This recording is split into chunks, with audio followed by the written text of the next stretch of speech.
Hey guys, I'm Ryan, and on this episode of Baking with Ryan, I'm making another gravity-defying cake. This time, I'm making a gravity-defying cereal bowl cake. This cake makes it look like milk is pouring out of a carton and into a giant bowl of Cinnamon Toast Crunch, one of my favorite cereals.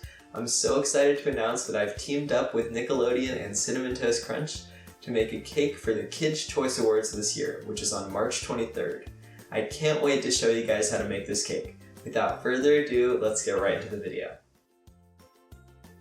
The ingredients you'll need to make the cake are a cake baked in a bowl, colored fondant, vanilla buttercream, cinnamon toast crunch, a wooden skewer, cotton balls, white fondant, and an empty milk carton.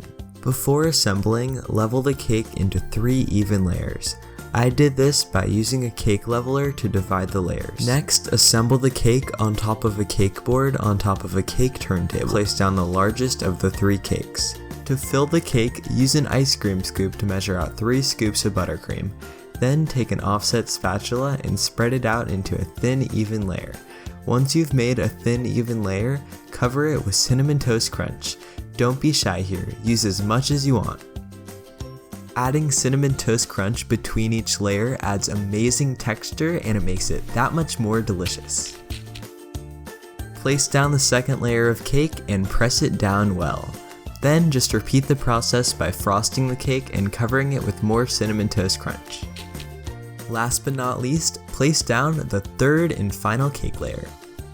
Now frost the cake with a layer of buttercream. Begin by piling buttercream on top of the cake and then use an offset spatula to make sure all of the cake is covered. This layer is called the crumb coat because it locks in all of the crumbs and makes sure that none of the crumbs will get in the fondant. Once the entire cake is covered in buttercream, take a strip of acetate and smooth it all out. Begin by holding the acetate still at the bottom of the cake and then start spinning the turntable. Work your way up the sides of the cake until the entire cake is smooth. Be sure that there's no crevices or air bubbles, and then you can pop the cake in the fridge for 30 minutes to chill. Add on one more layer of buttercream. This layer will be exactly like the crumb coat. Begin by piling buttercream on top and then spread it out with an offset spatula. Be sure that the entire cake is covered in buttercream. After that, grab another piece of acetate and smooth it all out. There's also 2 additional elements to this coat of buttercream. The first one is that you have to smooth out any buttercream that's sticking up after you smooth out the sides of the cake. And the other element is that you don't refrigerate the cake. Just set it aside while we roll out the fondant. Before rolling out the fondant, find a clean, dry surface and dust it with powdered sugar. Use a sifter to ensure that there's no big chunks of powdered sugar that'll get stuck in the fondant. This layer of powdered sugar is going to act as a bed for the fondant, and it'll ensure that the fondant doesn't stick to the countertop. Place down the fondant in the center of the powdered sugar and then start rolling it out with a rolling pin. I recommend measuring the cake beforehand to see how big the piece of fondant needs to be. For me, it was 17 inches by 17 inches. Now, drape the fondant over the cake. I find that it's easiest to do this using a rolling pin. Start off by applying pressure to the top of the cake. Then quickly begin smoothing out the sides. As you can see, there's going to be folds in the fondant. To get rid of these, pull the 2 ends apart and smooth out the middle. Repeat this for all of the folds until there's none left. Now, use a knife or a pizza cutter to cut away any excess fondant. Once you've done this, there's one more thing that you can do to make the cake look even smoother. It's using a fondant smoother. To do this, begin by applying pressure on top of the cake. Be sure to be very gentle. Then start working your way down the sides of the cake very slowly until you're happy with how smooth the cake looks. Before flipping over the cake, spread a dollop of buttercream on top, which is technically going to be the bottom. Then place on a cake board on top and press it down, and then quickly flip over the cake and place it back on the cake turntable. Carefully remove the cake board from the top of the cake. This shouldn't be too hard because we never secured it down with any frosting in the beginning. After, create a large divot in the center of the cake. The reason for doing this is to make it appear that there's a rim on the side of the bowl. After carving out the divot, use an offset spatula to cover it in white buttercream. This buttercream must be white because you'll be able to see it through the cereal, and we want it to look like milk. Next, insert a skewer in the center of the cake. Be sure that the skewer isn't going straight up, you want it to be at a slight angle. Then arrange Cinnamon Toast Crunch all over the top of the cake. Don't be too specific with this, you want it to look realistic, not perfectly placed.